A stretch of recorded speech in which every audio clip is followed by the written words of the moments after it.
Meningkatkan prestasi kerja adalah penting, karena beberapa sebab utama yang memberi manfaat kepada diri sendiri, pasukan, dan organisasi secara keseluruhan. Tetapi macam mana hendak meningkatkan prestasi kerja? Dalam video ini, kami akan membincangkan cara-cara yang berkesan untuk meningkatkan prestasi di tempat kerja. 1. Tetapkan matlamat yang jelas. Menetapkan matlamat yang spesifik, terukur, dan boleh dicapai memberi arah yang jelas dalam kerja. Ia membantu memberi fokus dan motivasi untuk bekerja dengan lebih efektif.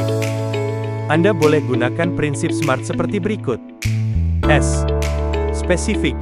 Matlamat yang jelas dan spesifik. M. Measurable. Matlamat yang boleh diukur, jadi Anda tahu bila ia tercapai. E. Achievable. Matlamat yang realistik dan boleh dicapai. R.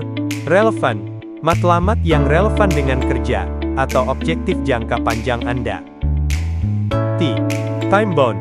Tetapkan tempo masa tertentu untuk mencapai matlamat tersebut. Spesifik. Matlamat perlu ditetapkan dengan jelas, supaya Anda tahu dengan tepat apa yang perlu dicapai. Matlamat yang spesifik, memberi fokus yang jelas, dan memudahkan tindakan.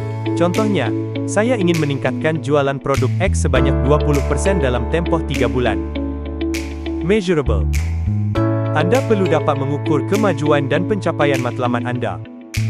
Dengan menetapkan parameter yang boleh diukur, Anda dapat mengetahui bila matlamat tersebut tercapai. Contohnya, meningkatkan jualan produk X sebanyak 20% adalah sesuatu yang boleh diukur.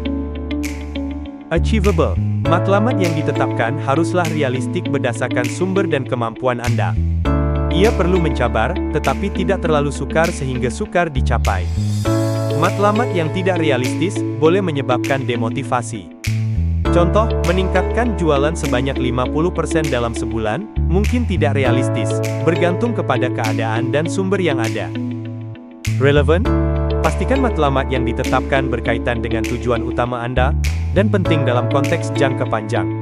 Matlamat yang relevan membantu memberi motivasi dan memastikan usaha yang dilakukan adalah untuk mencapai sesuatu yang signifikan. Contoh, jika matlamat jangka panjang Anda adalah untuk memajukan kerjaya dalam pemasaran, meningkatkan jualan adalah matlamat yang relevan. Time bound.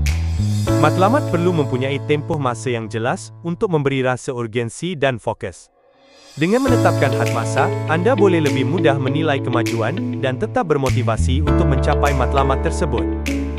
Contoh, menetapkan sasaran peningkatan jualan dalam tempoh 3 bulan, memberi tempoh yang jelas untuk pencapaian. 2. Pengurusan masa yang baik. Pengurusan masa yang baik adalah salah satu kunci utama untuk meningkatkan prestasi kerja dan mencapai matlamat dengan lebih berkesan. Ia merujuk kepada cara seseorang merancang dan menggunakan masa secara efektif untuk melaksanakan tugas-tugas yang penting dalam kehidupan atau pekerjaan mereka. 3. Buat senarai tugas, to-do list. Senaraikan semua tugas yang perlu diselesaikan setiap hari. Menyusun tugas-tugas ini memberi gambaran jelas mengenai apa yang perlu dilakukan dan memastikan tiada perkara penting yang terlupa. Sentiasa kemas kini, senarai tugas setiap hari. Apabila Anda menyelesaikan tugas, tandakan atau cabut tugas tersebut dari senarai. 4. Komunikasi yang efektif. Berkomunikasi dengan jelas dengan rakan sekerja dan majikan adalah kunci. Pastikan semua orang faham apa yang diharapkan dan pastikan tidak ada maklumat yang terlepas. Komunikasi yang efektif melibatkan penyampaian yang tepat, empati, memahami perasaan dan perspektif orang lain, mendengar dengan aktif dan penyampaian yang tepat. 5. Bersikap positif dan berdaya tahan. Sikap positif dan daya tahan itu ibarat senjata rahsia dalam hadapi cabaran hidup. Bila kita bersikap positif, kita bukan saja lebih tenang, tapi juga lebih mudah cari jalan penyelesaian. Daya tahan pula bantu kita bangkit bila jatuh. Bukan mudah, tapi sangat berbaloi. Kekal positif dan tenang dalam menghadapi tekanan atau cabaran. Sikap ini bukan sahaja membantu dalam menyelesaikan masalah, tetapi juga meningkatkan suasana kerja. 6. Ambil masa untuk rehat.